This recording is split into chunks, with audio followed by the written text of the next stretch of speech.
All right. I got to check my audio. Okay, we are good. Sweet. Welcome, everybody, to Beyond the Veil. I'm excited to get back into some big decodes with you guys. But let me tell you, that does not mean that I did not enjoy the last 2 weeks here on Beyond the Veil and our big old apocalypse series that we went through. If this is your first time here on Beyond the Veil, I'm going to ask if you could just go on and hit one of the buttons down below. It really doesn't matter, just to get the algorithm up so I have a little bit more than 60 people up here so they can hear these things. And secondly, I'm going to ask this. Be patient.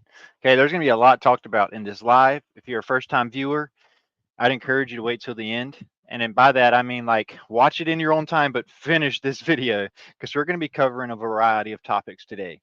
I've decided what I'm going to do with this decode particularly is kind of take the 130 some hours that we've put up here in the past couple of months, kind of bring everybody up to date on some of the new research I've done on that stuff, and along with tying everything in all together like I love to do. Okay, so this one's going to be pretty wild. Okay. Secondly, is this: if you are a first-time viewer and you got questions, let me get this thing off the screen real quick. If you're a first-time viewer and you got questions about some of the things tonight, I'm going to tell you where to go and what to see if you want to do that. So, if you could, um, let me see here. Oh, nope, not that one. This one. Okay. So what I'm going to do here is show you guys. Let's see. I guess I got to pull it up like this. My YouTube channel. Okay. My Facebook page is being shut down. I'm having to transfer all that stuff over to another channel. But YouTube here, a lot of people are having problems because I'm actually being shadow banned here as well. So they're having a hard time finding some things. So when you come to my page, make sure you're number one that you're not going to my home page because you won't find a lot of new stuff there. Okay. I only do live streams. Go to the live section. Okay. There's a lot of stuff here. Okay. I will say this from the beginning, like 6 months ago, some of this information has changed slightly. Okay. And I mean, not a lot, but everything forward you can catch up on. But I made it a little easier for you. Go check out the playlist. Okay. This is what I want you to see.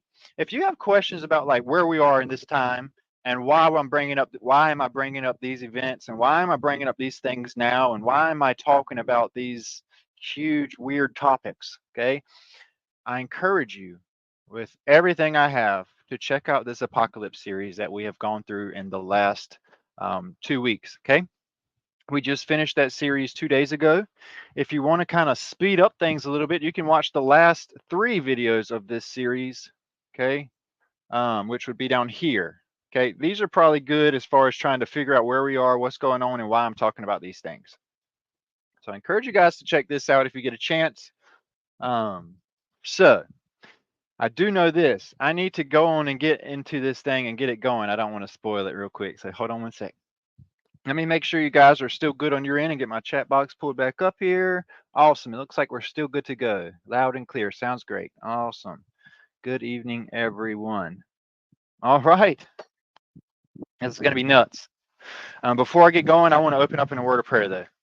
All right. If you're someone that was an atheist yesterday and you figured out that, oh my goodness, I did not come from nothingness, um, here's how you pray. Okay. Prayer is something that everybody should truly learn to do in these days. Okay. You can't possibly believe in the word coincidence at this point. You can't possibly believe that there is not a hand or two, a right hand or a left hand, behind everything going on in the world today. You can't. You also can't look at yourself and be like, wow, I did not come from nothing. Something created me. All those things are true. And he loves you. Okay. We are going to go through some things in this world, but we're also going to go through some things in our next. All right. So let's open up in prayer. If you're at home, pray to yourself. Okay. I'm not technically praying for 93 of you. Okay. What I'm doing is praying so that I truly want this to be real. Okay. So you can carry on your prayers at home. Make sure you know this. It doesn't matter if you're standing in a line in Walmart. My wife will tell you, okay, I will talk about God and his son all day long, anywhere. And I will also start praying for people randomly, anywhere. Don't be ashamed. If you're at home right now by yourself in your house, it's the best time. You ain't got to worry about anybody trying to be impressed or anything like that. Just pray. Okay, so let's get this going. Father, I thank you so much for another day where we get to breathe air. I thank you so much for life.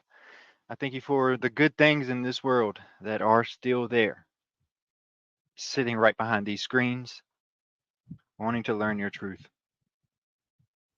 Father, it's important that we do see good in the mix of all this evil. It's also important, Father, that we hear your voice, both with the discipline and the flipping of tables displayed through your Son, your word, but also the love and compassion and grace that does come with it as well.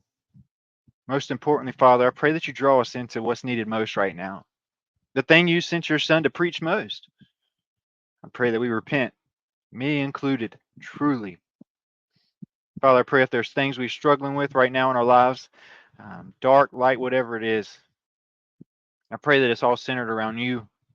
We know that you take the enemy's plans and you turn them for good ultimately. But Father, I ask right now that you open the eyes of your elect. You open the ears of your elect. And you draw them into truth right now, Father.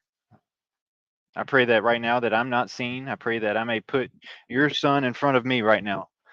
And all they see and hear is what he wants them to see and hear. I pray that my mouth is closed from what I want to say, and I pray that it's open to what you want your spirit that's been poured out in us to say. Father, give me a voice to speak in a way in which that is leading others in a path of righteousness towards you and your kingdom. And that can only be found through the salvation offered through your Son and through repentance. So, Father, I pray that you're invited here into this whole decode that we have here going on.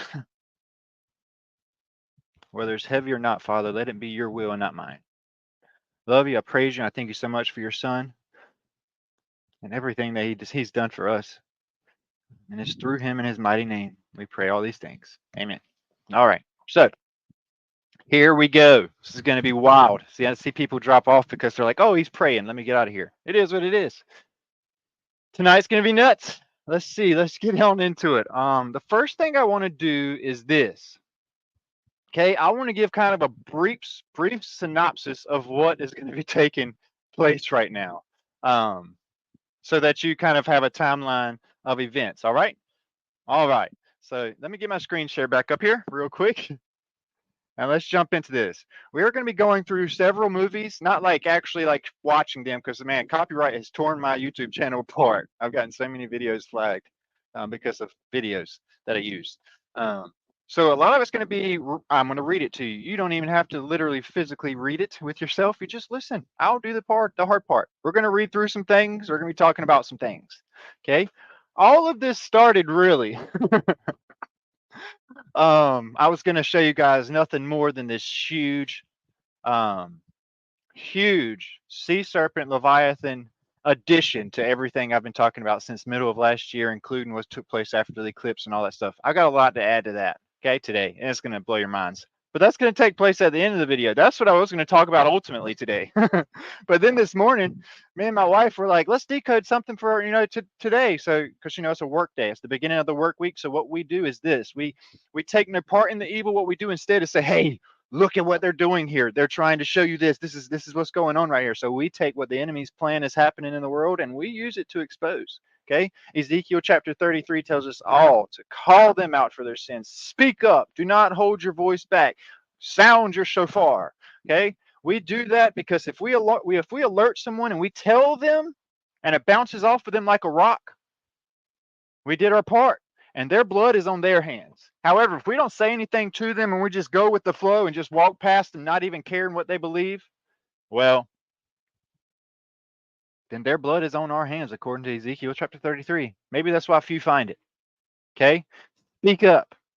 Don't sit in the quiet.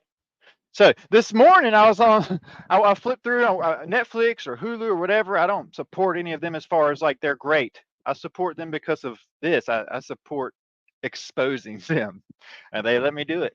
It is what it is. Okay. I got up there and I saw that a new movie had been added to, I can't remember which one it is, HBO or something. And it's an old movie that I watched when I was a little kid with my mama. Um, I remember sitting there and I would hear I think it's Aerosmith. I don't want to close my eyes. What's that song? I don't want to fall asleep. I can't even remember how it goes, what the name of it is, but I remember singing it when I was a little kid, and I was like, man, this movie's crazy. It's like the end of the world up here, and there's all kinds of crazy stuff happening on this movie, Armageddon, that I watched when I was a little kid. If you don't remember that, I'll show you. Okay. There was an old movie. Let me make sure I can pull it up. Yes, click right to it. This is Armageddon. Okay, Bruce Will. It's got like all the top actors of that time. I was 8 years old when this came out, folks. This is Bruce Willis. This is Armageddon. You guys ever seen this movie? Would you believe that it's by a John and a Michael? Those of you that's been following along, you understand why that's crazy. That it was another director of John and Michael. You know, John Michael. But anyway, that's beside the point. I started watching this movie again for the first time in a long, long time. Okay. What is it about to show us? Oh, well, anyway, so there's this movie, and what happens in this movie is nuts. Okay. Um, Let me see if I can find this way, okay? Because I don't want any copyright stuff out. I do want to show you something that I found. Let me see if I could just pull it up this way. Godzilla, New York Armageddon movie. Yeah, I think that's what I would say.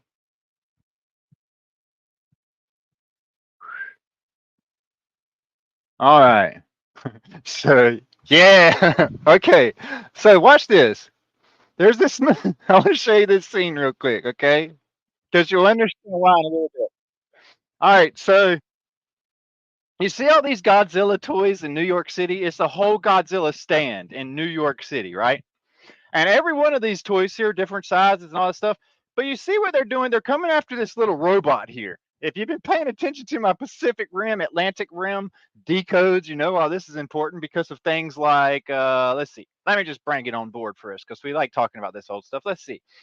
You know, you got machine versus Kraken, you know, because Elon Musk is developing some pretty crazy AI synchronous, I can't even say that word, some things like that, right? So we know about that movie about machine versus beast, and we know about things like this about man versus beast and these beasts against other beasts. And let's see, this movie where they're also fighting things that come in the ocean. Let's not forget about Power Rangers where they got machines fighting literal creatures, beasts. Okay. Go on and on and on. Pacific Rim 2 and 3 also, same thing. All right. So we've been doing a lot of decoding on that stuff. But none of them were as big as like Godzilla and stuff like that. Because you know, Godzilla also fights Mecha Godzilla, which is the big Japanese robot Godzilla. If you didn't know that, well, now you know.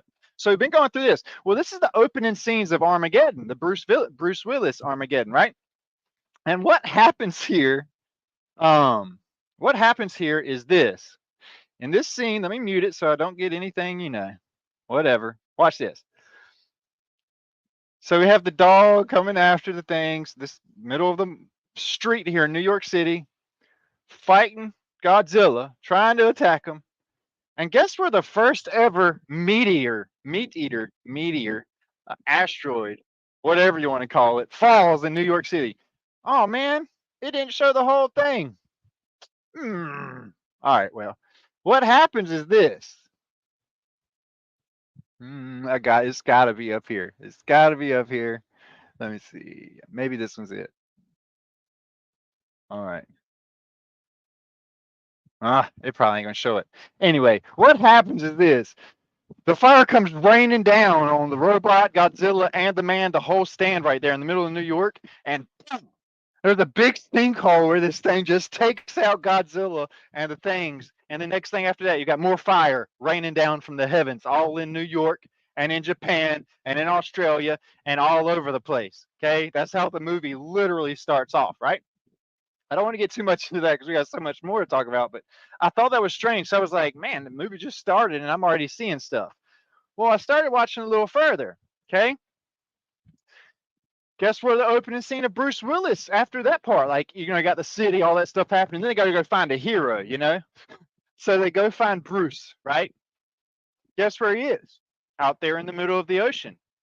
And what he has to do is he's an oil rig, a driller. And he's, those oil rigs out in the middle of the ocean, like in the movie Atlantic Rim. Well, remember, if you've been following along, you know that in the movie Atlantic Rim, that movie starts off literally with an oil rig in the middle of the Atlantic Ocean where the Gulf of Mexico meets the Atlantic Ocean.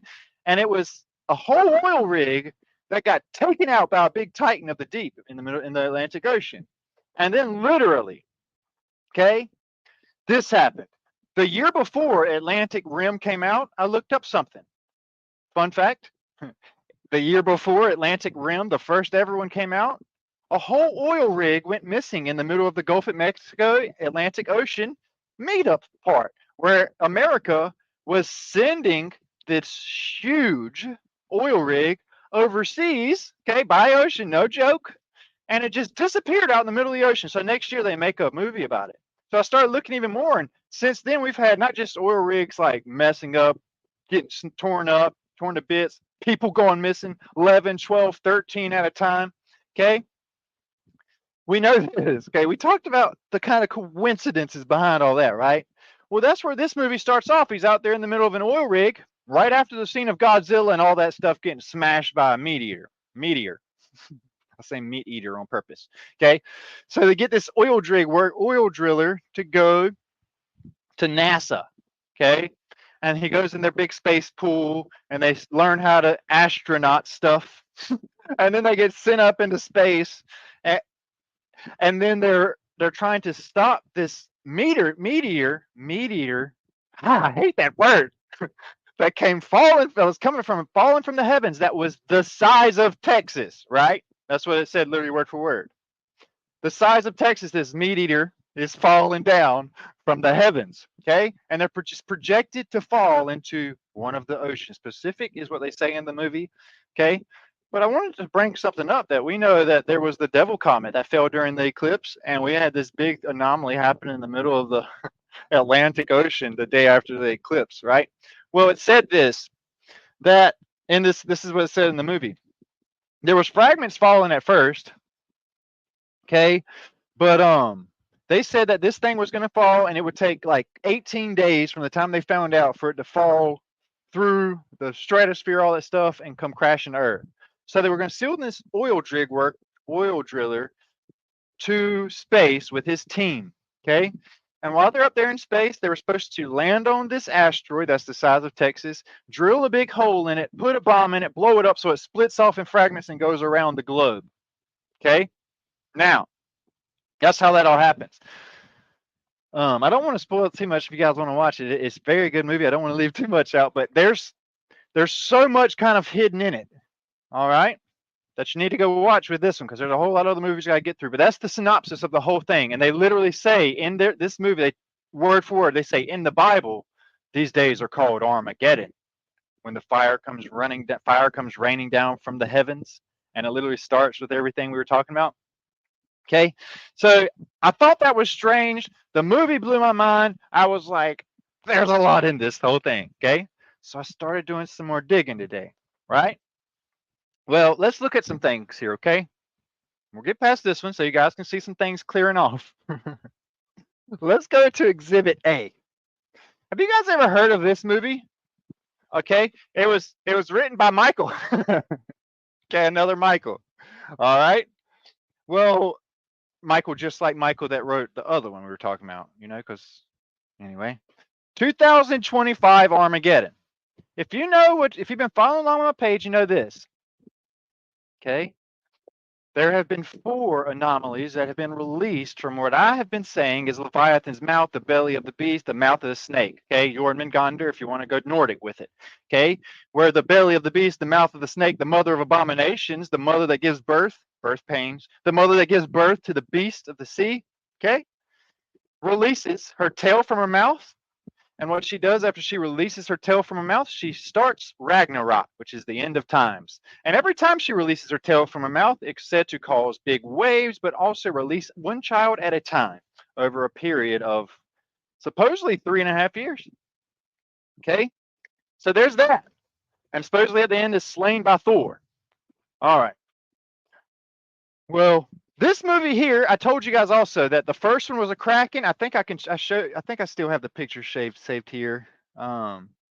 See, this is the Ouroboros, right? The dragon at the top is eating his tail, where the light is, the light bearing. Okay. This is the Jörmungandr of the sea snake, where the anomalies are coming out of the mouth, and you can tell where that tail is dragging it out when the scale is literally going right into its mouth right there. If you can't open your eyes. And the first one was literally a Kraken. You can see the long tentacles dragging behind it. And would you believe what they said about the size of this? They said it's the size of Texas. Strange. Then, okay, I started looking at this whole thing here, which I brought up before, but every creature that I brought up was up here, including the Megalodon, okay, that was released, I believe, second one. It looks like a dorsal fin pushing out two waves, completely different than the first one. Shared all that on the decodes we've done before. Well, this one, if you look at the creatures, we've got Kong from Godzilla versus Kong, because you know Nimrod at one point had his people turn to apes and elephants, and they were cast down to the pits of the earth to be used for later. That's where Kong comes from. King Kong is King Nimrod's monkey beast he was turned into along with his crew. That's where that whole thing comes from. When they go to the underworld, they got the Scar King, where half of his eye is blue, where he had it ripped out. That's the real thing I've been telling you about. That's King Nimrod, who rides Shimu, the beast, and Godzilla out of the pits of hell up onto the earth to start this big Armageddon of fire and ice.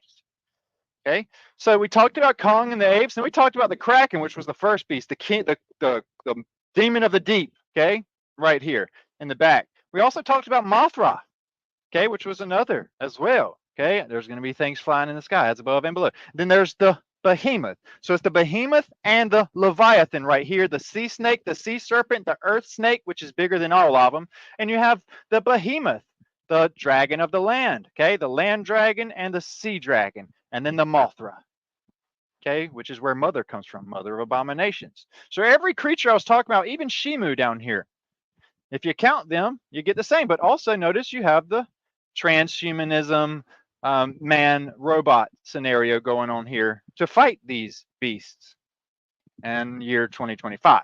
I was like, that's strange. Let's read what it says. A militant alien race, we know aliens are what? Fallen angels. Launches an attack on Earth using gigantic creatures and geological disasters. See all that stuff that's happening in the world today? The tsunamis, the waves, the earthquakes, the destruction, the war. Based on all those found in the asylums, the abyss, the prison, the dungeon.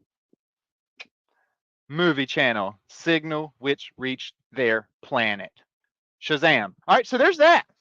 Let's go on even further though. I wanted to look at another one. Would you believe this one literally says underground monsters? This was also developed in 2022. And there's a Kraken with sea legs. Or if you want to look at the book of Jasher, it's called a Salunath. And it was used to go out of the sea onto Egypt, Babylon, and it snatched all the roofs off the houses and reached in there and tormented the people. 10 cubits in length each arm. Okay? So I was like, oh, well, that's weird, especially now that there's helicopters above it, the end of the world, Earth splitting up, and these things busting out of the ground right there, right? I was like, well, that's strange. Let me exit that one out. So I started looking at video games. I was like, what else did they come around the same time? Well, Earth Defense Force 2025. This was bold right here. Would you believe what this is? Well, you remember it's Abaddon's Locust army, hence Mothra. Okay? Well, we know this, that it says his Locust army would come out of the abyss. Abaddon, Apollyon, the destroyer, the guardian of the abyss, would open the abyss and bring his titans out. And they would be like locusts. Okay? Check this out. This one's Earth Defense Force 2025. And what this is the fruit of the Global Defense Force tree. The same tree that gave life to Earth Defense Force 2017. Earth Defense Force Insect Armageddon. Okay? Now what this is here is what it sounds like. Okay? They have this. The games all share the same DNA. Strange how they put it that way. putting you into the shoes of a soldier, robot, transhumanism, to fight off gigantic alien bugs that come out of the sea. I was like, well, that's weird. Let's see what else we got here. So then I started digging some more. I was like, well, what's this little place? Well, here's that asylum place that I was talking about earlier. Abyss, asylum. And here's all the kaiju transmission, transhumanisms, okay, that's going on as well. And here, what they're talking about as well, the same thing, 2025 Armageddon. And would you believe it that on March 5th, 2023 was their 25th year anniversary of 2025 Armageddon series? Well, that's strange. 2023 was a horrible year. Watch this. Aliens invade our world by sending the asylum's giant monsters to attack Earth. We have Mega Piranha, Mega Shark, Crocosaurus, Mega Boa, the sea serpent, Sharknado, Megalodon, Transmorphers. Well, we know that we got some shape-shifting reptilians and zombies. They call them zombies. And more cause mayhem. I've covered every one of those things. So I was like, well, that's even weirder. Let's keep going. Maybe it's just a coinky-dink, right? All right. Let's look at this one. Okay, I've been telling you guys about the dark side of Eve, which is Lilith, and the light side of Eve. Okay, which is, well, I don't even want to bring it up. Okay, I'll let you figure it out yourself. You got demon Cornelia, but also human Cornelia. Okay, and would you believe that it's a Mary Margaret that plays that, just like Mary Margaret from Snow White, who's the mother of all fairy tales. Okay, Mary Margaret is what her name is. Or you can say Mary Magdalene, Mary and Martha, and Mary and, yeah, just Mary. Okay, I just thought that was kind of weird. But anyway, let's go on a little further. This movie here was pretty nuts to decode and kind of add to things. First of all, you see the greens, the blues, the grays, and the reds here. Grays, greens, blues, reds, everything we've been talking about. And this one has literally horns. You want to count them? 1, 2, 3, 4, 5, 6, 7, 8, 9, 10. That was connected. And then this one back here with short horns coming off of it. Oh, that's really weird. Especially now that the blue one also has the blonde hair that I was telling you about as well. I was like, man, that's got to be a coincidence. So let's just read this. Remember, he mimics everything that Christ is. He is the vine, we are the branches. Well, this guy's name is Vine right here. Vine, a disillusioned demon, secretly lives with others in disguise, okay, of his kind in the world of humans, sustained by their misery. Remember, they feed off of a chrome. I can't say it on YouTube because this is for entertainment purposes only. Okay, they feed off the misery of people, forced into choice to save his brethren or an innocent human girl. The delicate balance between human and demon kind is threatened because it's the final war of the tares and the wheats, the Rephaim and the Nephilim. We can go on and on and on. The final battle, which may result in war. I was like, well, this is so strange, right? So I was like, well, let's just keep on looking today. I just want to see what else I can pull up for these guys tonight. So then I started really coming across some crazy stuff, right? Let's see.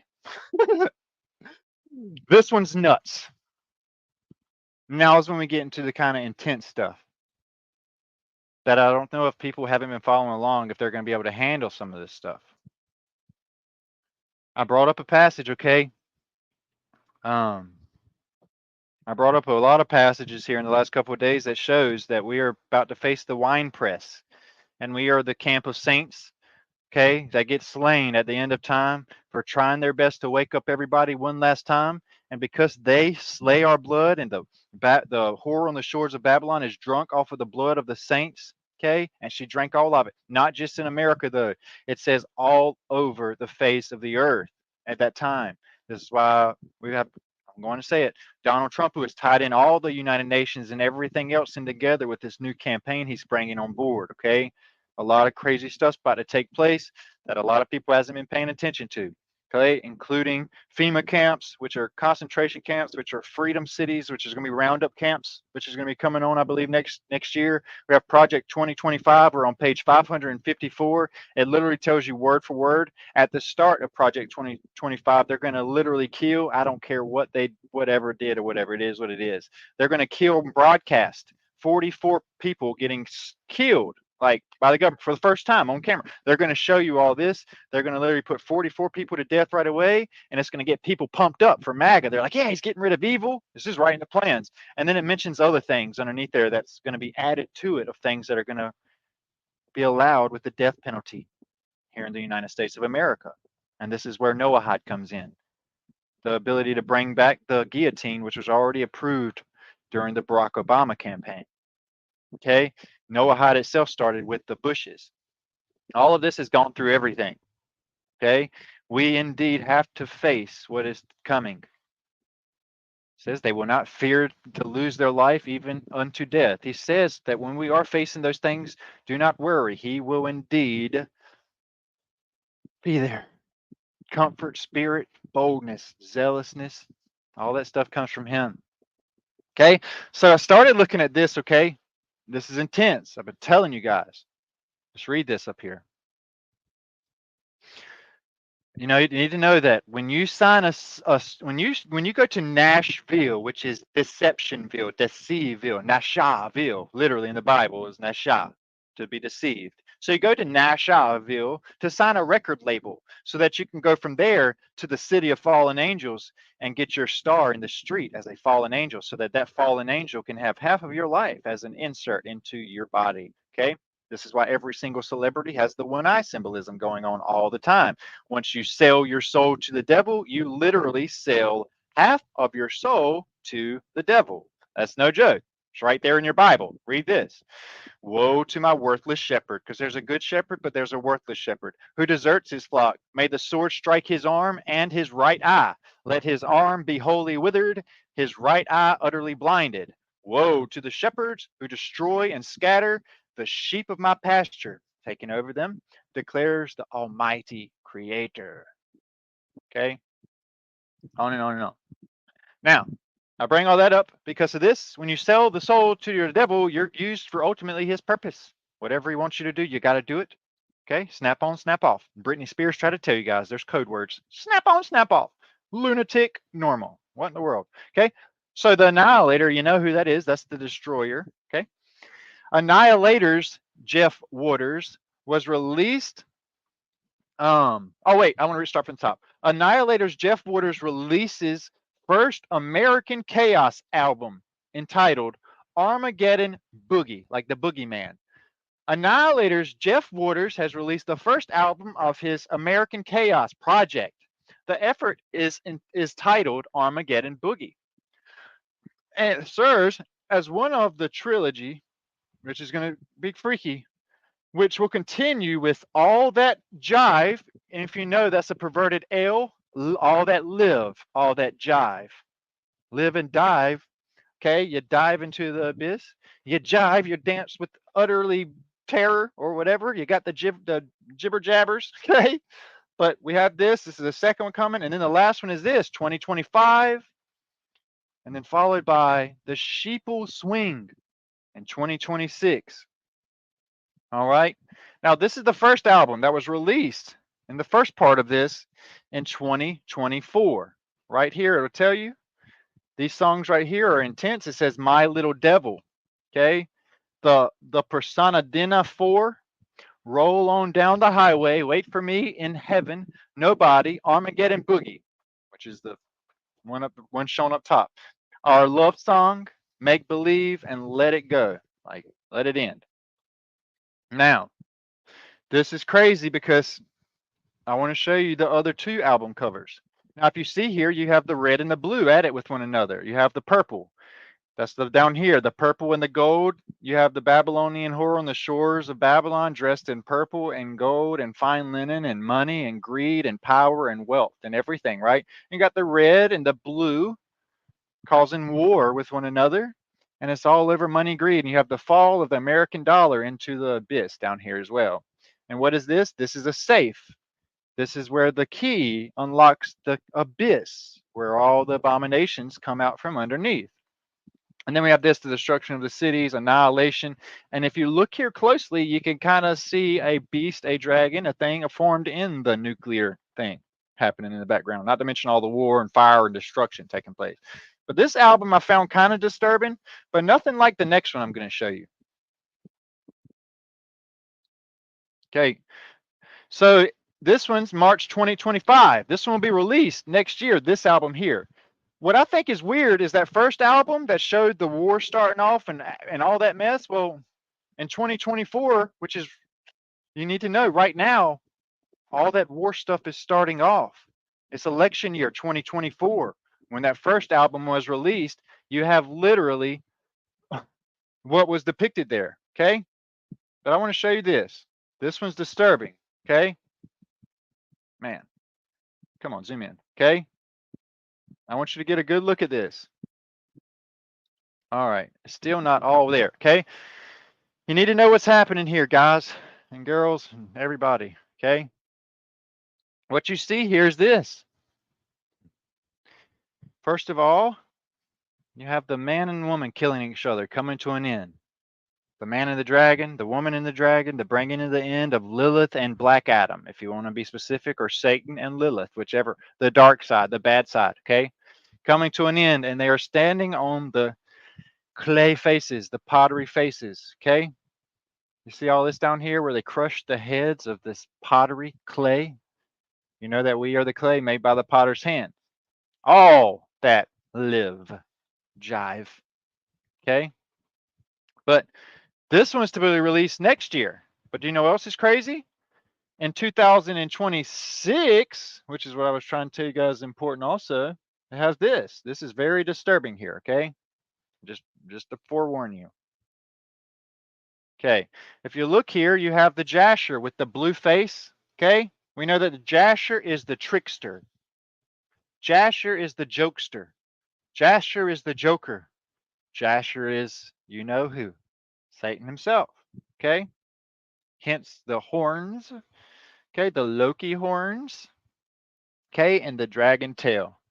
Not to mention the wings opening in the back. You can see clearly the red wings, the red dragon, okay? The snake of a tongue, the tongue of a snake here. Now what's happening here is this. You see what's happening here?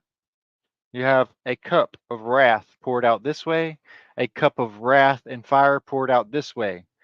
Boom, boom. And we know that the two cups of wrath that are poured out, the two vows that are poured out, talk about fire and brimstone and everything else. And you can see the dragon's scaly legs all mixed at the bottom. And you see all the people with their, you can see it. It's called the sheeple swing because he's separating the tares from the wheat, the sheep from the goats. Okay. Strange, that one comes out 2026. Okay. So I was like, man, that's some heavy stuff happening here. I was like, what in the world is going on with this dude? Okay. Like I said, you know what's even crazier is the eclipse happened in April of 2024, which was the symbol of Ragnarok starting in the 8th of the Leviathan, Jörmungandr opening its tail. Well, that's when this was released in April of 2024. And this one's March 2025. And this is February. Do you see the step backs in month? Okay. I just want you to see that I just think that was strange, right? So let's look on a little further. Come on, mouse. All right. So we're past that little heavy point, okay? Everybody take a deep breath. Let me see what y'all got going on over here. I see some head explosions. Well, just wait. This is going to get nuts here in a minute, okay? Take a deep breath. Now, what we have here is this is that Earth Defense Force, Insect Armageddon that I was telling you about. You see the man versus beast thing happen here. You see the swarms of the sky, the insects coming up onto the land, into the cities and taking over everything, and it's developed by the vicious cycle. That's nuts to me, okay? So here's what we have going on here. Now, if you look here, you're in New York City. These are Americans, and these are Titans coming up in New York City. Okay. Um, I just thought this was very strange. You get the whole point of this game. I shouldn't have to really read through this so much because there's a lot I want to get to before people drop off. Okay. You see what's happening here without me even having to read it. I hope. Let's go on to the next one. Okay, I already showed you that one. Let's go on to the next one. Now here's another one. Pay attention to what beasts and creatures are used and where this movie takes place at as well. Okay. You have fire, destruction, and we know that hurricanes, whirlwinds are portals, just like Gulliver's Travels, just like the Wizard of Oz, just like Elijah taken up in a whirlwind and a chariot of fire to the heavens. You have the Most High who speaks through a whirlwind of fire and water. You also have, I mean, on and on and on about the whirlwinds and portals. But let's pay attention to the creatures. Once again, we have everything we were just talking about. You have the dragon of the land here, okay? You have, once again, your octopus, your kraken form. You have your beasts of the air and your megalodon also, and whatever they are, added to this, along with war and all that other stuff, okay? This one also came out 2023. It's like they were trying to tell everybody something in 2023, okay? Strange. Then there's this. For the 25th anniversary, this is the poster they used. I think it's very strange that they add a zombie into the mix here. Because we're going to talk about some zombie stuff if we have time tonight. That's going to probably blow your minds, but I thought about saving it for its own separate decode. So here's everything: the sea serpent, the land dragon, the megalodon, the kraken, the apes, machine, man, and zombies. Okay, 1997 is when they started this project, the Armageddon project. Okay, so let's go on even further because it gets even nuts. Now we're going to shift gears here a little bit. Okay, things are about to get nuts. If I could, while you 129 of you are here, just to get a little jump, if you guys could go on and hit one of the little buttons down there, sort of draw people in, and also go on and hit the share button, that'd be great. While I'm pulling up this next part here. Okay, the next thing we're going to talk about is this. All right. We're going to talk about what we've been bringing up on Facebook and stuff for about 6 months now, okay? The creatures acting weird in the oceans, all right? I shouldn't have to bring up much of this now because everybody's talking about it now, but you know that there are many, many marine life animals that are now beaching themselves all day long, every day, all over the place. It's happening, okay? You also know that there's even big, big creatures doing the same thing. Smart creatures doing those same things. There's been big blue whales snapped in half. There's been sharks snapped in half. There was a sawfish that was all jacked up in South Carolina. Okay, and there's also sawfishes swimming in circle, going mad, going crazy. And we also have what I brought up on my last one. I think the last time we talked about the Leviathan and all that stuff, I brought it up. But man, they have found a huge shark and got it on camera right now. I'm pretty sure you guys have seen it going around on Facebook. That was bigger than a submarine, and I mean like right up against the size of it. And I showed my son; it was nuts how smart that big creature was. It swam right up against the side of it and looked in there, and his eye was probably that big around. I'm not even kidding. And I think that that's probably a child, okay, of what's really coming. But yeah, they're already seeing huge creatures that just cannot be explained, you know. And then, you know, we talked about don't even know how to really. We talked about the swells that were going on. That everybody was like, "Oh, they're waves, they're waves." No, they were swells. It was a mass, an object that was appearing in the oceans. Okay, those swells were indeed 80 foot in the air, and they compared it to being the size of Texas as one, but they were different sizes. You can tell clearly from the video footage. All right.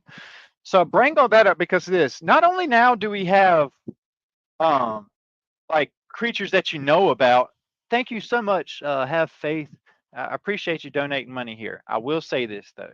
YouTube takes a big chunk of all the money that comes through YouTube in general. That's why it don't even matter, you know, really what they pay me or anything like that because I only have a limited amount of followers, number one, and number two, um, it's just I put my ads that you're seeing on the lowest possible, and that's the only way people on YouTube even make their money. So you have to just hit a skip button, just do it. Don't really complain about it so much in the comments, okay? I'm doing all this stuff for pretty much $340, $350 a month is what YouTube gives me. So if you could just do that, that's okay. But let's keep on going. Coffee is good. I am indeed. All right, so here we go. Let's do this. This is going to get crazy. Not only do we have sea creatures that we're known to having, like sharks and all these things coming up, but I want to show you something a little alarming that happened this year. Okay, let's exit this one out now. Ready? This was May. Okay, that was after April if you need to do the math there. This was May of 2024. Okay, a lot of you guys are wise. Okay, you know that certain creatures are known for being in the deepest parts of the ocean, right? And like if they were to come up, they would pretty much be killing themselves, right? Like these, the ones with the lights over their heads. These are only found in the deepest parts of the ocean. Okay, what's weird is this. Now we also have these big old crazy deep sea critters. See, a rare, not just that, a rare one, a rare deep sea creature with alien-like features washed up on Oregon's beach shore. We now have the deepest parts, deepest creatures, creatures of the darkness, coming up to the top. That's pretty alarming. And if you haven't put that together in your head, just quite yet, but that's pretty alarming. Okay? So let's look a little further. Just wanted to bring that on the board right now because that's a big deal. Okay? They don't just swim up here for no reason. Now we're going to get into some pretty crazy stuff. I wanted to be able to prove to you guys that I have like multiple accounts of like things throughout history, okay? I want you guys to let's start here, okay? Let's start with Jörmungandr. It's the kind of best way to start off with, okay? Because this kind of it's the same story, which, no, let me pull up the Bible first. You ready for this? Okay. If you don't know, there is indeed a Leviathan of the deep that only God can slay himself. Okay. It just is how it is. No one else can battle this thing. And it's in your Bibles, and your preacher won't talk about it. The fact that this thing is the queen of the south, the Leviathan, the behemoth is the man. You have the Leviathan of the deep, the Tiamat, and then you have Behemoth, okay, of the land. You have Godzilla and Leviathan, okay? The land dragon and the sea dragon, the serpent of the sea. That's why in the end it says Leviathan of the deep and the behemoth of the land will be done away with. All right. So let's look right here real quick. Let's just look at what the Bible says about this. If you're wondering about Hydra and Leviathan having multiple heads, well, let me go in and squash it. Yes, she has multiple heads, just like on Hercules. You remember he fights Hydra, the multi-headed dragon. Then you have Apollo fighting Python, also with a head that keeps growing back because it's a worm that shall not die. It just keeps growing back, just like the Hydra, regeneration. So yes, it says that you crushed Leviathan's heads. Okay, right here in your Bibles, multiple heads, because there's 3 different ages where the Queen of the South rose up. I've been talking about that too. At the flood too, you have the opening of the abyss, the springs of the deep, the deity of the deep. The springs are something giving birth, bringing forth. Springs of the deep. Okay, deep in your Bible on page 1, chapter 1 is a deity called Tiamat. So it says the face of the deep, and then the Spirit of God hovered over the face of the deep, separating those things, holding them back for eternity. Wrath came and it destroyed all that and reset everything. That's your Atlantean water kingdom of darkness. Okay, so the first age, Leviathan was destroyed, but Leviathan technically has 3 heads, hence Ghidorah. Ghidorah from Godzilla is the final titan that Godzilla has to fight. And it's a 3-headed mother of dragons creature that comes up at the end to fight everyone. Okay, now let's talk about this. You gave it to the desert dwellers for food. Okay? If you don't know, in the end, we'll be eating Behemoth and Leviathan. Okay? Which is strange, especially with what I was looking at today. Fun fact. Do you know in your Bibles, in Leviticus, it tells you word for word that we are to eat, no joke, all the varieties of locust. You want me to show you? Well, here we go. Let me show you. Let me just think of the quickest way to get to it because I don't want to have to sit there and flip through the Bible. People get bored. What was it? Here we go. Okay. All winged insects that walk on all fours are detestable to you, but you may eat these kinds of all the winged insects that walk on all four, those that have jointed legs above their feet for hopping the ground. You may eat these, any kind of locust, any of them. Katydid, cricket, and grasshopper. Well, I want to ask you guys, if you were paying attention, what creatures does Abaddon Apollyon bring up from the deep?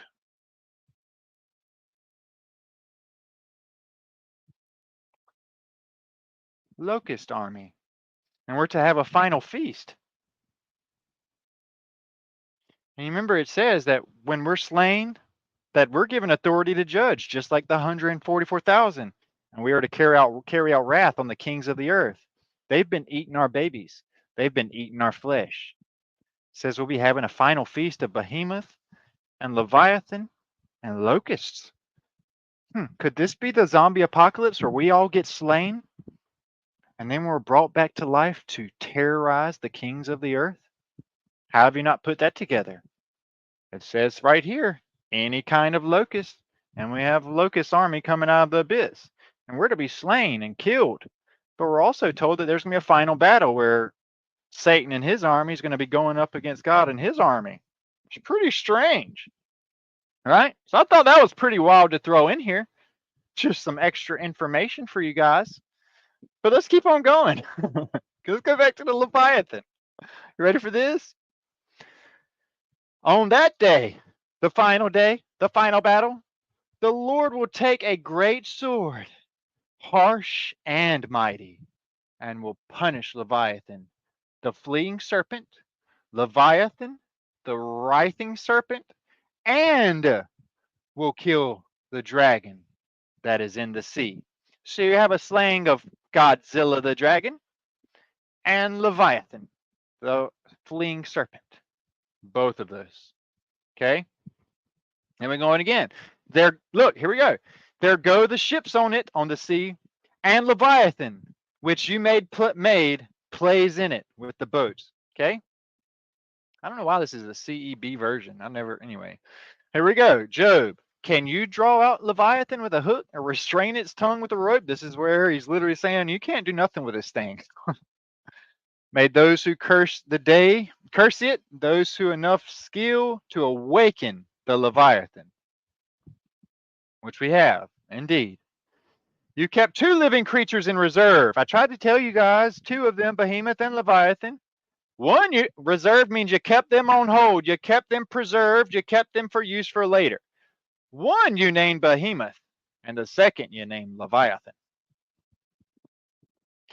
Second Esdras. To Leviathan, however, you gave the watery seventh part. You kept them to be eaten, by whomever you wish and whenever you wish. Wow. Well, that's weird.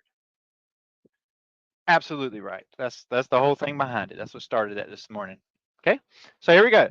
I'm not awed by his limbs, his strength and impressive form. But this one here is talking about the Behemoth.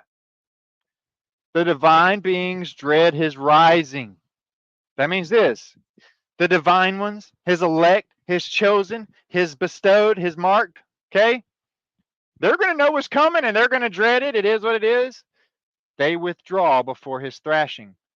We get slain and taken before he thrashes the kings and mighty men of the earth. He's pretty word for word. Nobody is fierce enough to rouse him. Who then can stand before me? Who can play with him like a bird? Put a leash on him for you girls. His sneeze, look, here's the dragon part of it. His sneezes emit flashes of light, fire. His eyes are like dawn's rays. Such hopes would be delusional. Surely the sight of him makes one stumble. That's the Behemoth. Power resides in his neck, the Behemoth. Violence dances before him, the Behemoth. Remember, Job was standing beside the land dragon, the Behemoth, and the tail swagging and stuff. Can you feel his hide with darts, his head with the fishing spear? May the night be childless. May no happy. All right, so you get it. Okay, lots of scriptures about Leviathan and the behemoth. Okay, so there's that. But what is Leviathan? And has he always been so big? I mean, has she always been so big? Well, let's read some tales about Leviathan and Jörmungandr.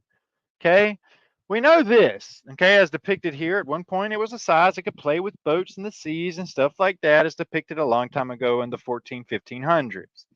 Then we have this famous picture here of darkness all over the earth. And then you have this winged serpent of the deep right here getting slain. Okay. We also, um, like I said, have this huge thing now in the bottom of our ocean. Okay. Well, let's read the story because we know things grow over time, right? Especially if it's given life and then put back to rest. Given life, put back to rest. And we also know that we grow the most when we're sleeping, if you didn't know that. Okay. While you're asleep, your body recuperates, recovers, and grows. Okay, growth spurts mostly happen in your sleep at night, and you wake up with leg cramps and finger cramps. So let's look at Loki the trickster, because there's Thor, okay, and then there's Loki the trickster, always at war with one another, enmity, violence. Okay, now Loki is a god in Norse mythology. Loki is the son of Farbati, which is a blue ice giant. He's the adopted son of Odin. He has a different daddy. A blue blood is Loki's dad. If you didn't know that, he was adopted. Okay, and he is indeed the son of the blue devil. Okay, that's the whole tale behind it. And the brother of Helblindi and Balster. Okay, Loki is married to the goddess Sin, and they have two sons, Narfi and Nari and Vali.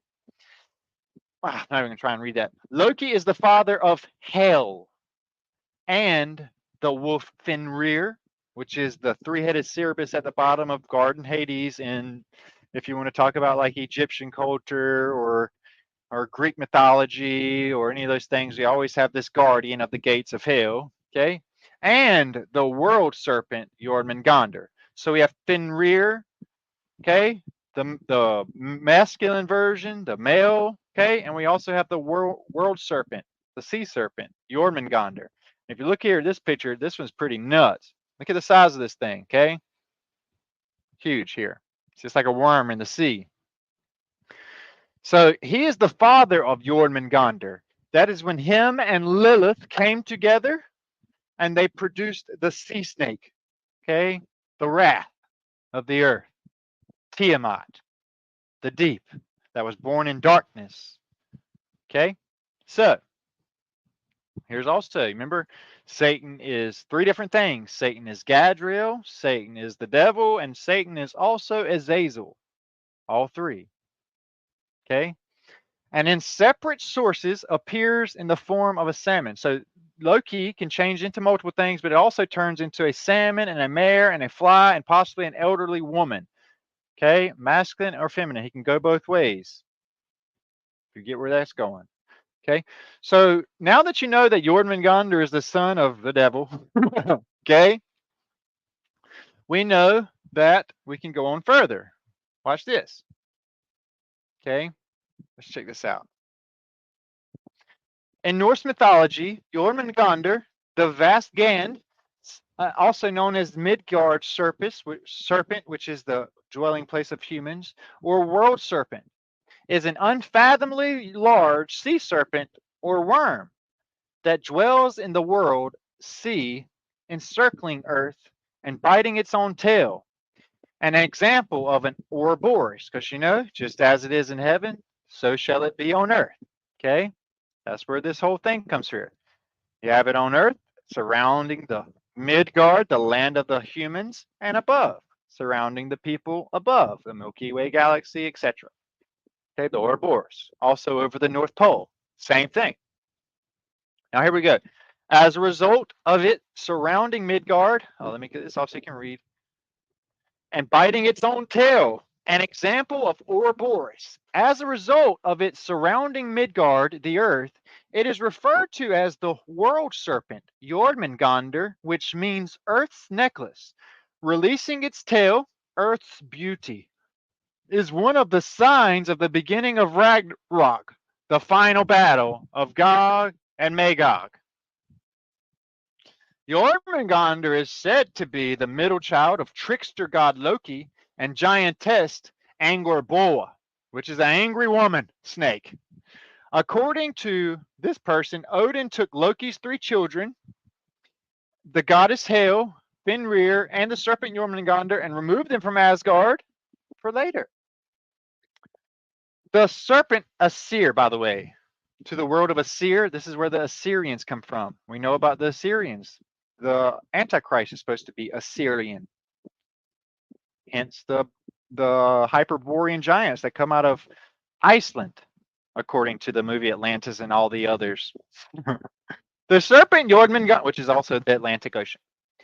The serpent Jörmungandr was tossed into the great ocean that encircles Midgard. The serpent grew, meaning it had to grow, it continues to grow, that it was able to surround Earth at one day. Well, at one point, it was able to surround the Earth and grasp its own tail. The old Norse thunder god Thor has an ongoing feud with Jörmungandr in their epics. Thor being the son of Odin. By seen as arch foes. During Ragnarok, Thor and Jörmungandr will fight each other to the death. He will strike its head and he will bite his heel. Okay? It is what it is, just like the Bible says. All right, so let's keep on going even further. Now's when things are going to get nuts. I have to prove to you guys that these things have been seen indeed in the Atlantic Ocean. I hope you're ready for this. Make sure you guys can still hear me. All right, yes. I'm going to show you all the list of sea serpent sightings in the Atlantic Ocean since the 1769s. You know, because 1776, Lucifer was broken free. His chain was set loose, and Baal was established as the first president of the United States.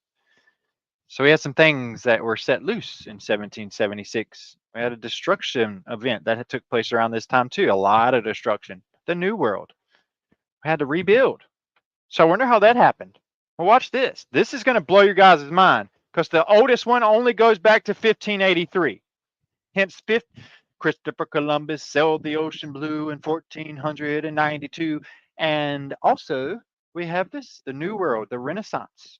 Renaissance means rebirth, new birth, new age, new world, New York, New England, New France, New Vatican, New St. Peter's basilisk snake head emerged over in the papacy.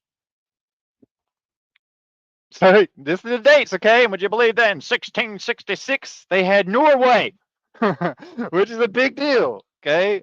With what we're talking about here. Watch this. This is gonna blow your minds. Let's look at the first one. During the final North Atlantic voyage, something changed their mind. They're like, we're not going to do this anymore. Okay? Sir Humphrey Gilbert, a tusked lion-like sea monster. Because, you know, it says it has the face of a lion. I'm not even kidding. I was reading that to you the other day. With horns. Okay? A lion-like sea monster was reportedly seen by the crews of the Golden Hind and Squirrel, including Gilbert himself. On the 31st of August in 1583, when the fleet, then off Newfoundland, changed course and returned to England. Something changed their mind. Gilbert perished during the return voyage, and it was left to Edward Hayes, owner of the Golden Hind and chronicler of the journey, to describe the encounter. Let's read this one. At which very instant, even in winding about, there passed along between us and towards the land. Now remember, this thing's grown a lot since the 1500s. Towards the land which we saw forsook a very lion to our seeming, in hair, shape, and color, not swimming after the manner of a beast. Now you can see this thing pictured on the old maps also, even with the head of the lion. Excepting the legs and sight, neither yet diving under or raising above the water, as a manner is of whales, dolphins, tunnies, porpoises, and all fish, but confidently showing himself above the water without hiding, notwithstanding, We presented ourselves in open view and gesture to amaze him, as all creatures will be commonly at the sudden gaze in sight of men. Thus he passed along, turning his head to and fro, yawning and gaping wide, the ugly demonstration of long teeth and glaring eyes. Remember what we talked about with the eyes of Leviathan. And to bid us farewell, coming right against the hind, he sent forth a horrible voice, roaring and bellowing as doth a lion. Remember, it says Satan is a roaring lion seeking to devour all he can. Commonly right against the hind, he sent forth a horrible voice, roaring and bellowing as does a lion, which spectacle we all beheld. So I want to just go on to another because there's a lot. Watch this next one. This one's 1635. In the month of June, there was seen in the river of Don. Oh, would you believe it? A monster having a head like a great mastiff dog, and hand, arms, and paps like a man. And the paps seemed to be white, and it had hair on its head, and its hinder parts was seen sometimes above the water, which seemed clubbish, long, short-legged, and short-footed, with a tail. This monster was seen body like swimming above and beneath the bridge without any fear, just like the other one. Some threw stones, some shot guns and pistols, and the salmon fishers rode cables with nets to catch it. And all in vain. It never sinked nor feared, but would duck under water, snorting and bullering terrible to the hearers. It remained 2 days and was seen no more. But it appears this monster came for no good token to noble Aberdeen for sort whatever. Let's keep on going. Here's another one. Now we're at 1739. All right. Yes, the never-ending story dragon is the exact same thing.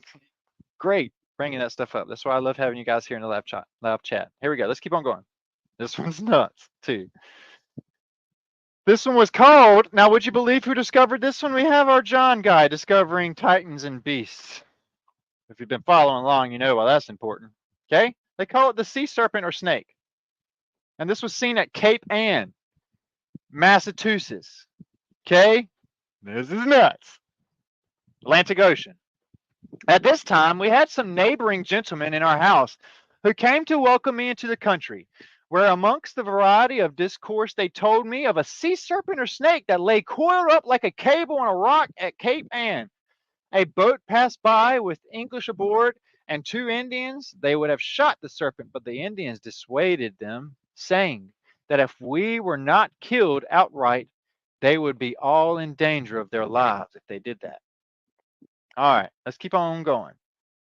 Okay, we have some more. Some being on ye, let's see where this one was seen. This one's once again right here in the Atlantic Ocean between New England and all that stuff.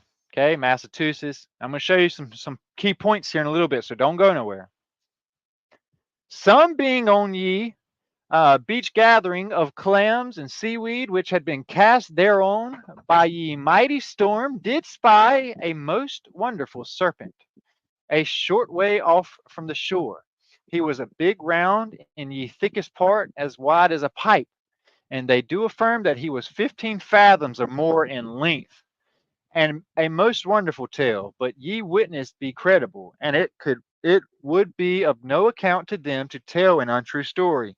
We have likewise heard at Cape Ann ye people have seen a monster like unto this, which did there come out of the sea and coat himself upon ye land, to ye terror of them that did see him.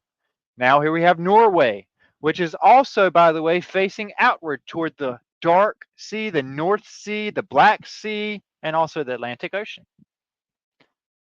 A person is of distinction, nobleman from Sweden, related here at Gottorp, that had this is hard to read, that he had heard the burgomaster of Malmo, a very worthy man, say that as he was once standing on top of the high hill towards the North Sea, he saw in the water, which was very calm, a snake, which appeared at the distance to be as thick as a pipe of wine, and had 25 folds. Those kinds of snakes only appear at certain times and in calm weather. Here's another one. Once again, on and on and on and on and on and on. Okay. Let me just show you all these. I don't even have to go through every one of these tales of the giant sea snake, but I will show you this. Some of them are fortunate enough to leave us some pictures, and I love these because it's nuts. All right. Come on. Come on. Come on. I want you to see the size compared to like boats and stuff like that. Okay. Here's this one depicted. This was 1765. 1769. Once again, in the Atlantic Ocean. This was seen, right? That one was pretty strange. Okay. But then I want to show you this.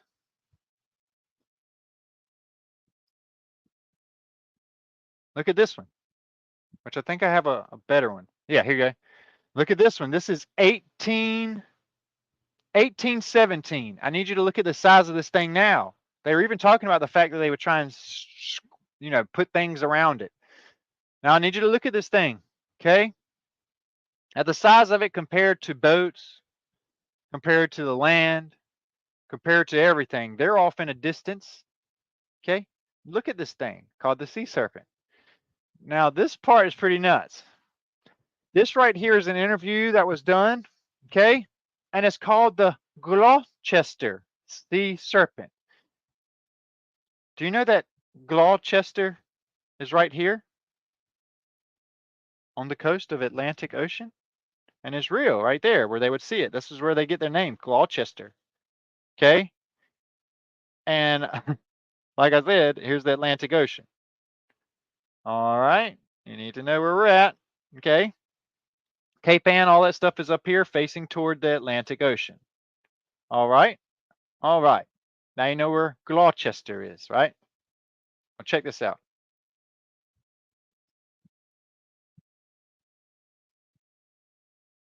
Oh, man. Look, we're not going to have no fight and argument in the comments. Okay. Let's keep on going. That's so crazy. The devil will use anybody in the world to distract. Let's go. Let's read this together. If we were to ask you to name the possible real water monster with humps, you'd surely say the Loch Ness Monster.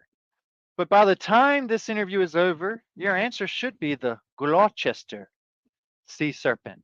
Our local monster is arguably even older and more widely witnessed than Nessie herself. For a deep dive into the Gloucester sea serpent, there's no better guide than local folklore expert and host of New England Legends. Okay, this is the podcast between the two and their conversation that goes on about cryptozoology. And we know about cryptos, cryptids, and also cryptocurrency, death money, which is coming in the board right now. Final death money. You better get out of that stuff. All right, let's read this together. Let's talk about the Gloucester sea serpent because I know about this. This is going to be very interesting. Bear with me. If you're at home, just listen while you're eating stuff. Okay. Let's talk about the Gloucester sea serpent because I know about this again, thanks to you. This actually goes way back. When was the Gloucester sea serpent first sighted? The first documented sighting that I found goes all the way back to 1638 when John Jocelyn wrote a book called An Account of Two Voyages to New England, where he described a sea serpent or snake that lay coiled up on the cable of the rock at Cape Ann. He was told, yeah, that's not something to mess with. Now realize, this was in 1638. Of course, it's grown a lot. 400 years. How much do you grow in 3 years? Centuries later, the sightings would get so frequent, especially in August of 1817. What happened in August 1817? That was the one I showed you, where it was bigger than the boats and everything. That was 1817. That was that one. Grown a lot. There were so many sightings allegedly, it was seen every single day during the month on Gloucester in Cape Ann. People would set out in lawn chairs, fishing vessels spotted it, and one crewman even took a shot at it with his rifle. It's amazing to imagine that we think about these sort of sightings as fleeting serpents, but it's so regular that it stopped being worth mentioning at one point. It was so regular at one point, the Boston Globe posted an article saying, "We're not going to cover the sea serpent anymore. The fact that it exists is foregone conclusion." They were sort of tired of covering it and said, "We're just going to stop." By the way, This thing has been described as up to 100 feet in length during the 1800s and a body as wide as a barrel in the 1800s. That's still 1817's, still 200 some years ago. This was reported again and again over a span of many years. So you realize just from 1600s to 1800s, it grew from being coiled up on a rock to the size of literally all all that stuff, all those boats kind of put together. Okay, and then by 1800s, it's 100 feet in length. So if it like 40x and only 200 years, what would it have done in 250 more years? Hey, Matthew, it's good to see you up here, bud. You're a little late. You had to restart. But this one's a crazy one. Let's keep on going. Now, let's see this again. Give us a bit more of the physical description.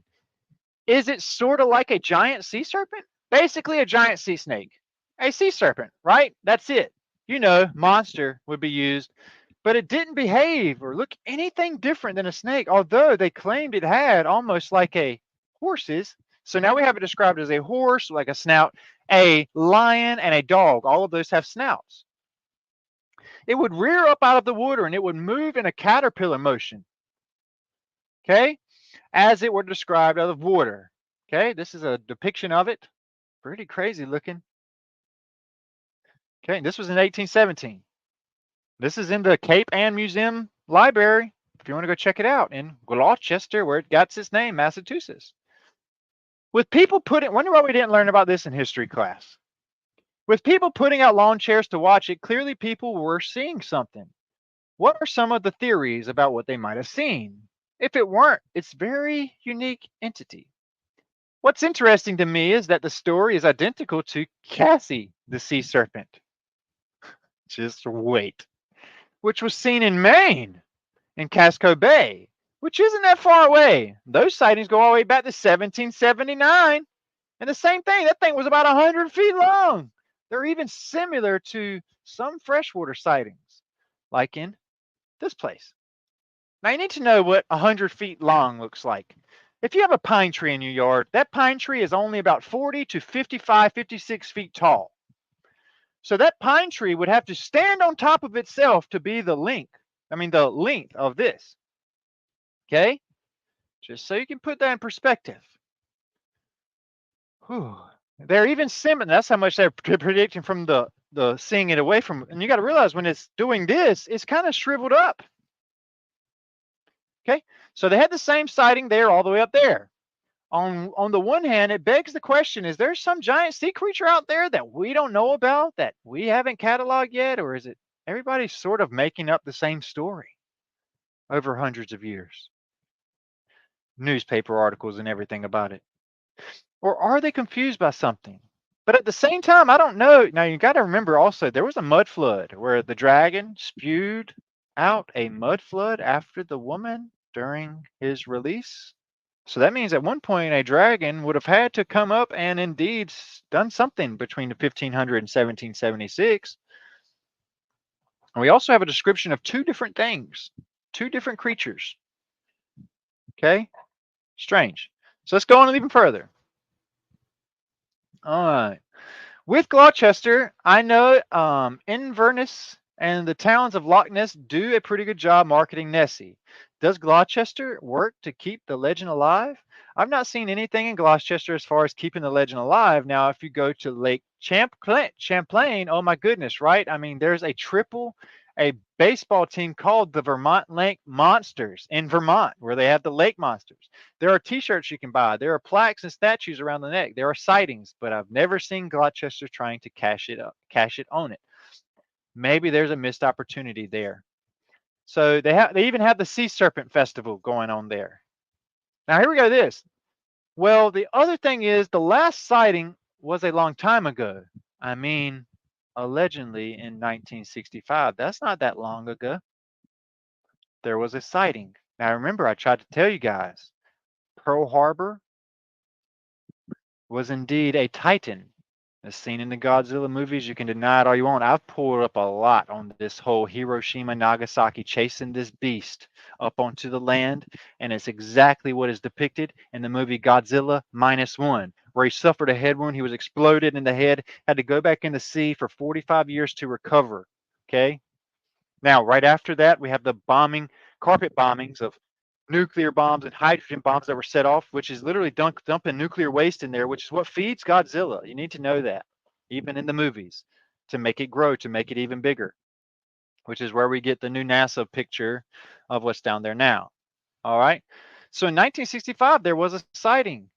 We're not totally sure. Maybe someone was mistaken. But the theory is that if this is a giant sea snake or some creature that we don't really know about yet, the water's probably got overfished and it just moved on to where there's more abundant food. Or it suffered a head wound and went back to recover in the deep in its position where it rests. An animal that large would require a lot of calories. It don't feed off of that. It feeds off of ether. If you haven't figured that out, nuclear radiation, all of that stuff is harnessed, powered, okay, pure aether. And so it would have moved on to the place where there's more food. Interesting. It also sort of scans what we've know about the fish and the wildlife in the area compared to at the time. Now, like I said, this would cause a lot of stuff to come up out of the waters and onto the sea. No? Yes. Okay. So here we go. Um, I don't know if we need to go down this too much because it's just telling the same story. But you need to see this, okay? This is what they were talking about in 1817 when they went out and tried to circulate and trap it. And they couldn't. It just kept fleeing, a fleeing serpent. All right. All right, so here we go. We're almost at the end, folks. Hang in there. Let's read this one. I live in North Carolina. Do we have any North Carolinians in the house tonight? Let me see. Is there any North Carolinians here? I'm wondering. Well, I want to tell you guys about something. There's this place here called Cape Hatteras, Cape Lookout, and Cape Fear. Cape Hatteras, Cape Lookout, and Cape Fear, there are all huge lighthouses and things shining out there, okay? At those capes, okay, there's also stories, including down in Wilmington, of the same thing. Do you know how Cape Fear itself got its name? Well, if you look on Google Earth, I want to show you where it is. It's the furthest point out in the sea. Watch this. This is going to be nuts, okay? This is going to be crazy.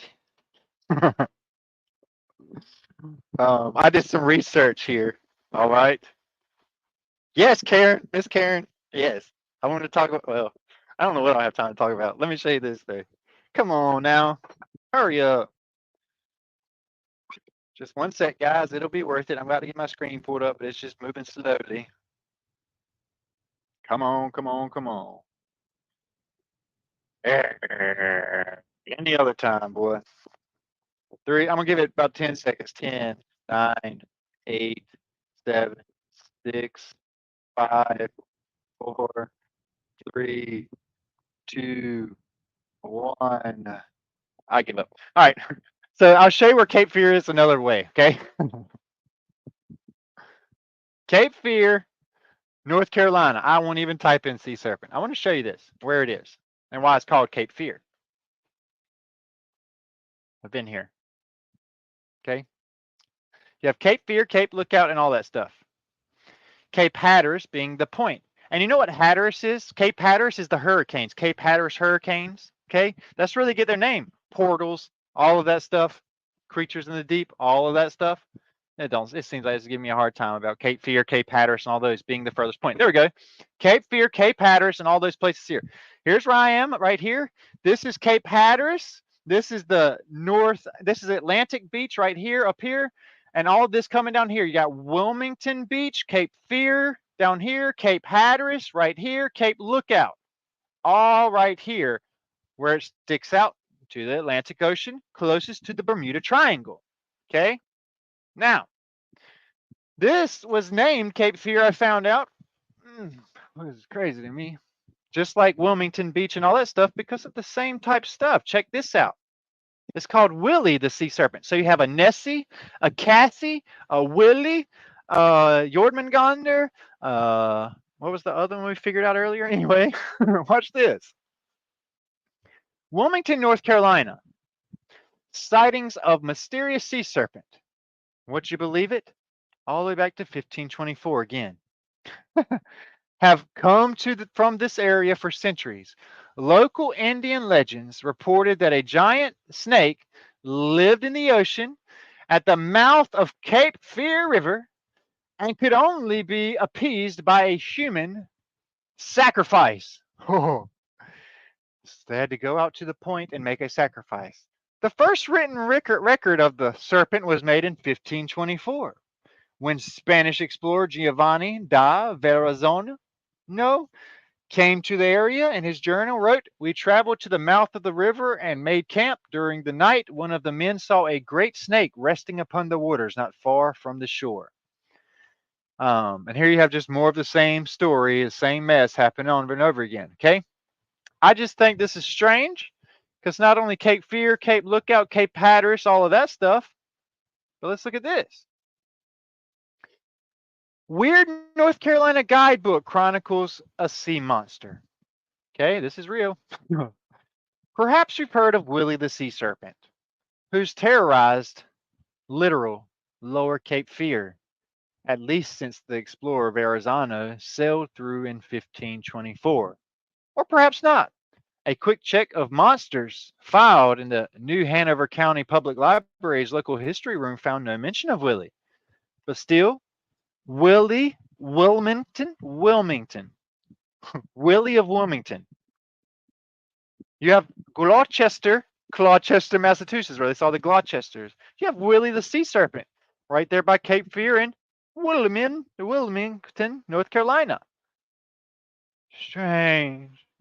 Rates 2 pages in Weird Carolinas, your travel guide to North and South Carolina's local legends and best kept secrets by Roger Manley. I'd love to get this book, where he describes the sea snake creature in 1524 of being only 40 feet long. So that's what I was telling you. It 40x'd from 1524 to 1800. So imagine what it's done by now. Okay? All right. So there's that. I want to put it in perspective to you for one more time right here. This was 1800s. How big would it be right now? Well, I'm 1,000% sure it would indeed be this big right here.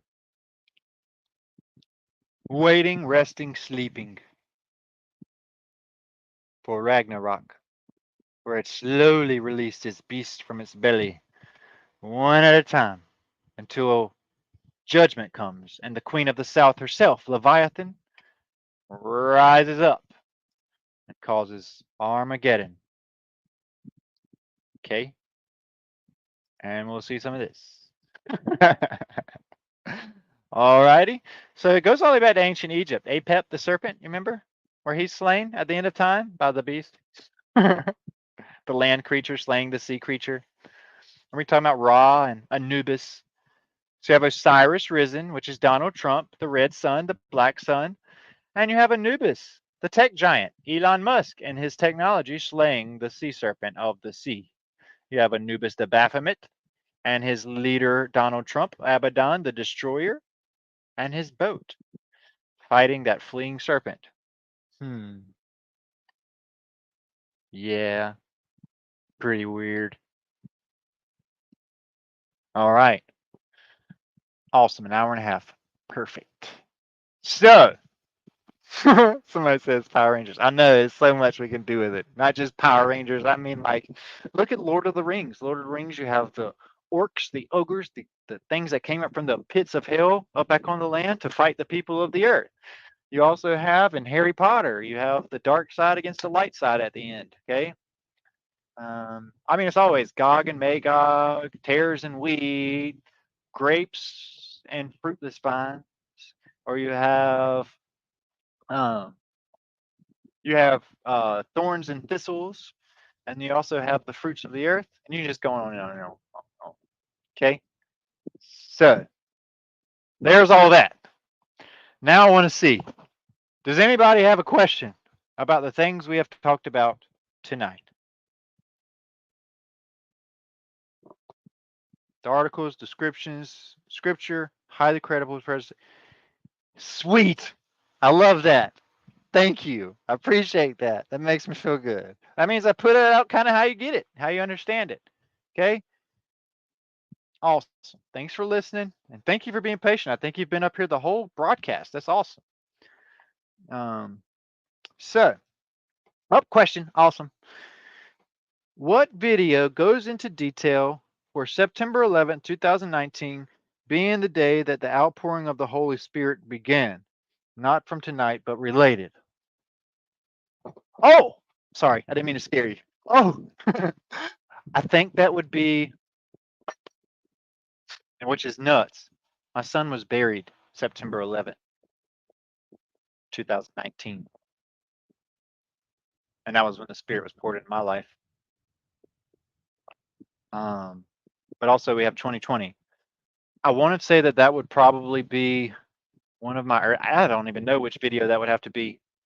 But if I find that, what I can do is try and put it in a post on Facebook if you follow me over there, or I'll try and do it somewhere else. I'm really not sure which one it was, or I went into depth about that, but that's not something I can really kind of talk about short form right now for somebody to have to reject. I love presenting all the evidence. So you look at all the hidden compartments, you're like, oh wait, yeah, that does make sense. Okay. So I can't really talk about big topics like that in a short form. I hate it. That's why I won't leave a big comment trying to explain something for them to read half of it and reject. Cool. So we'll get into that here on Facebook. I'll try and pull it up for you. Let's see what else we got. Um, well, Miss Susie, you've been woken up now. It's good to see that you are awake. Awesome, awesome, sweet. Thank you so much, Miss Tenoki. Tenoki, like Tennessee, I think, right? Yeah.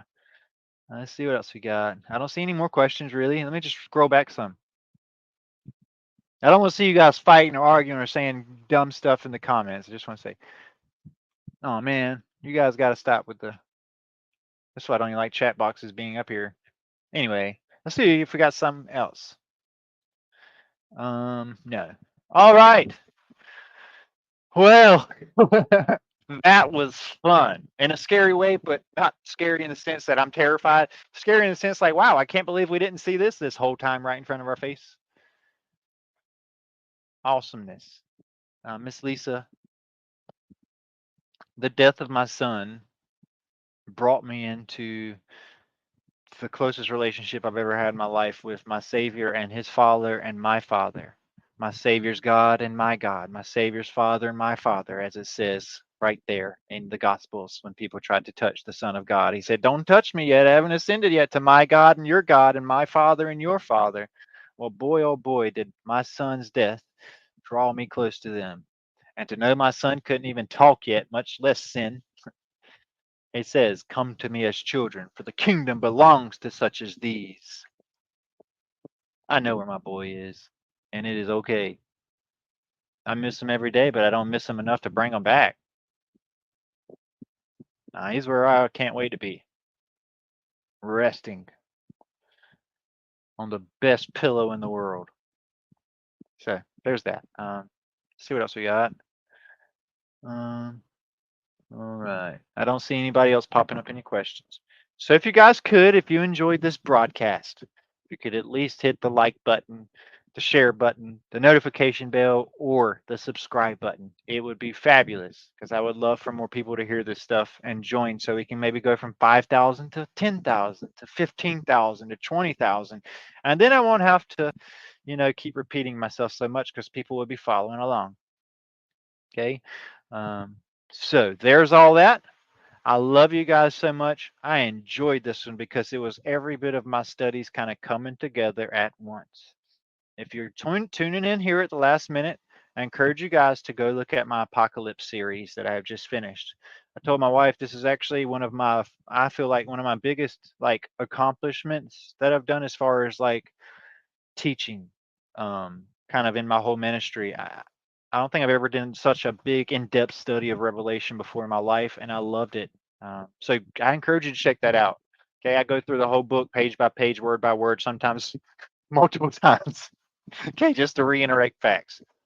Uh, so yeah, check that out. Also, be sure to follow us over on Facebook. They are deleting probably my personal page, so I'm trying to get you guys over to my other channel, which has been posted up there today. Make sure you go and follow my other channel, which is posted there. It's under Accurate Upgrades. However, I'm going to change it to Beyond the Veil 2.0, but it won't let me change my name right now until it goes through this big old approval process, which is nuts. So be sure to follow me over there.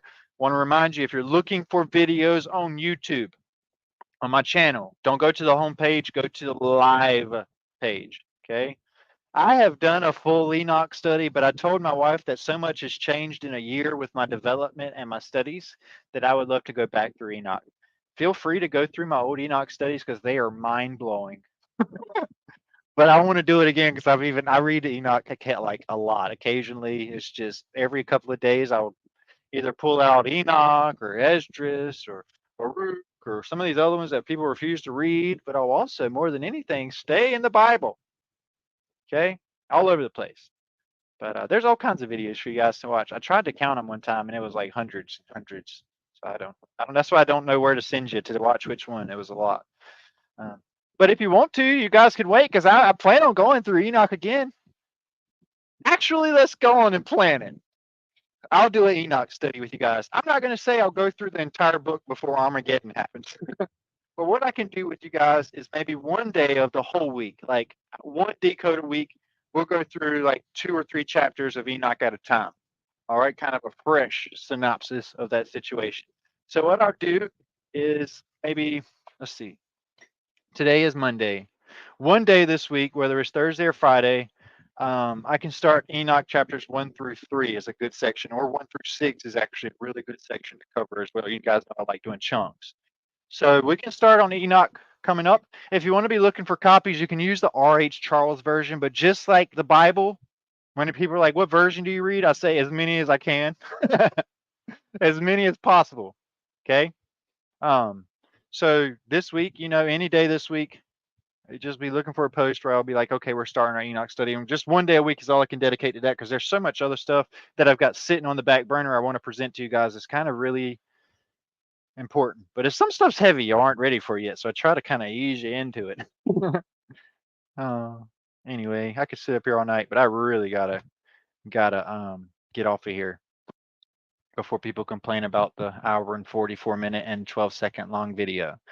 So love you guys. If you want to support the channel in any way, share it. That supports the channel. If you want to support financially, I provided that option down below.